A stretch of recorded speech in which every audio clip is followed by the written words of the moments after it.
America से लेकर पूरी दुनिया की निगाहें इसी पर जमी थी कि आखिर रूस और भारत कौन कौन से डील करने वाले हैं, और इसका खुलासा पुतिन और प्रधानमंत्री नरेंद्र मोदी ने जॉइंट स्टेटमेंट जारी करके किया।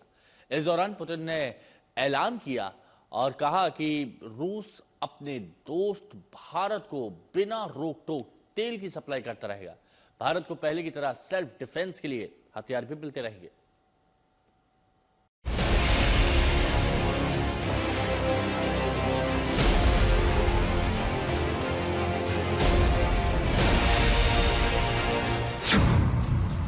पुतिन के भारत दौरे से दुनिया में हलचल क्यों मची?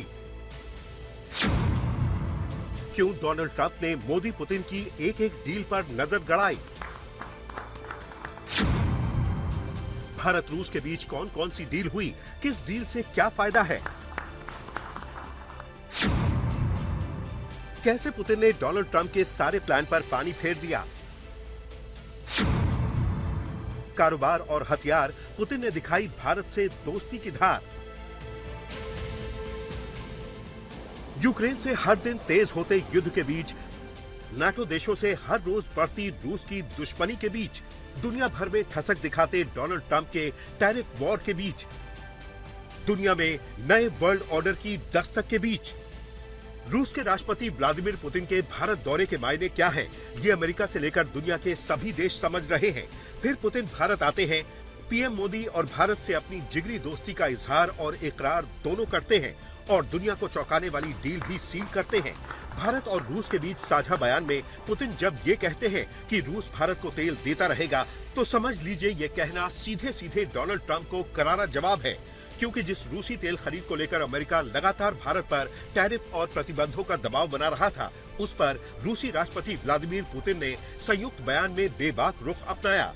पुतिन ने स्पष्ट किया कि रूस न झुकेगा और न ही रुकेगा और वो भारत को बिना किसी रोक टोक के तेल सप्लाई जारी रखेगा। We are also seeing successful partnership in energy. Russia is a reliable supply of oil, gas, coal and everything that is required for the development of India's energy.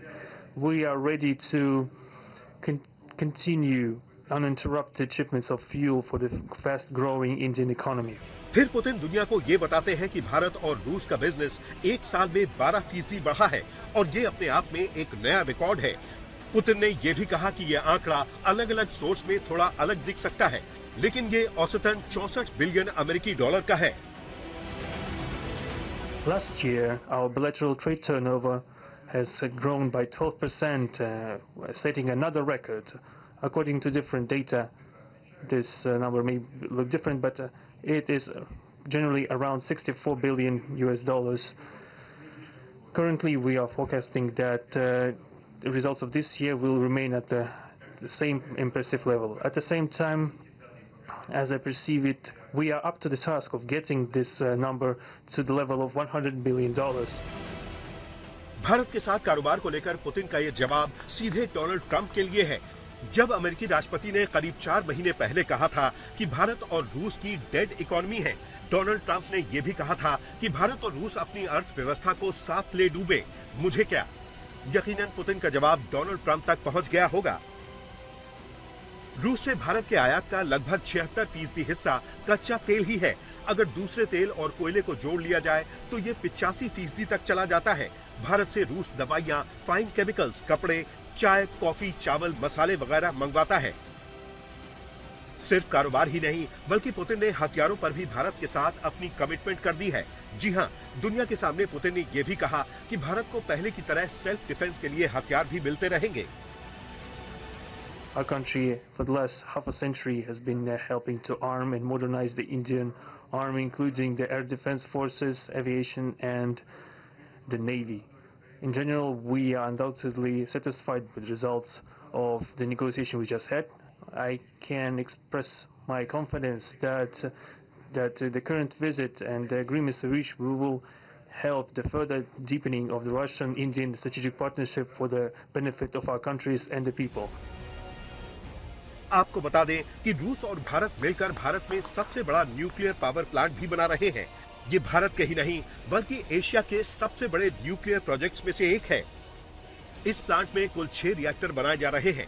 Her reactor 1000 megawatt बिजली पैदा करेगा, यानी पूरा project तैयार होने पर यहां से 6000 मेगावाट यानी 6 गीगावाट बिजली मिलेगी।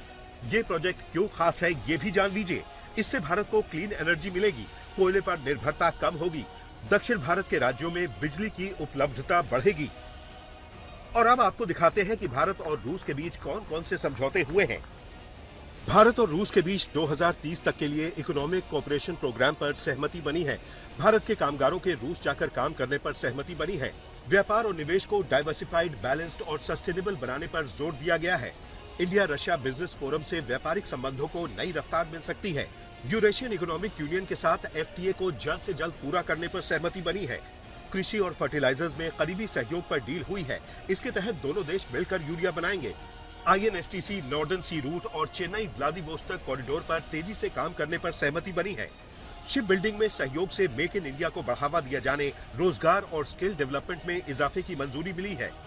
सिविल न्यूक्लियर एनर्जी में दशकों पुराना सहयोग जारी रखने पर सहमति बनी है। क्रिटिकल मिनरल्स में साझेदारी से सुरक्षित सप्लाई चेन को मजबूती दिए जाने को लेकर समझौता हुआ है। क्लीन एनर्जी और हाईटेक सेक्टर में सहयोग को बढ़ाने पर सहमति बनी है। रूस में भारत के 2 नए काउंसुलेट खोलने पर बात हो गई है। रूसी नागरिकों के लिए 30 दिनों के फ्री ई-टूरिस्ट वीजा और ग्रुप टूरिस्ट वीजा शुरू करने पर सहमति बनी है। पिछले वर्ष राष्ट्रपति पुतिन और मैंने 2030 तक द्विपक्षीय व्यापार को $100 बिलियन का उस लक्ष्य को पार करने का हमने निर्धार किया था। लेकिन कल से मेरी जो राष्ट्रपति पुतिन से बात हो रही है और जिस प्रकार के पोटेंशियल नजर आ रहे हैं, मुझे नहीं लगता कि हमें 2030 तक इंतजार करना पड़ेगा। ये मैं साफ देख रहा हूं। हम उस लक्ष्य को समय से पहला पूरा करने के संकल्प के साथ आगे बढ़ रहे हैं और मेरा विश्वास बढ़ रहा है। आज हम अपने दोनों देशों के नागरिकों के लिए टूरिस्ट वीजा पर कई अहम हमने फैसले लिए हैं। भारत और रूस के बीच नॉर्दर्न सी रूट और चेन्नई व्लादिवोस्तोक कॉरिडोर पर तेजी से काम करने पर सहमति बनी है। आखिर नॉर्दर्न सी रूट और चेन्नई व्लादिवोस्तोक कॉरिडोर है क्या? चेन्नई व्लादिवोस्तोक कॉरिडोर यानी पूर्वी समुद्री गलियारा भारत के चेन्नई बंदरगाह को रूस के सुदूर पूर्व में व्लादिवोस्तोक से जोड़ने वाला एक महत्वपूर्ण समुद्री मार्ग है, जिसका उद्देश्य भारत और रूस के बीच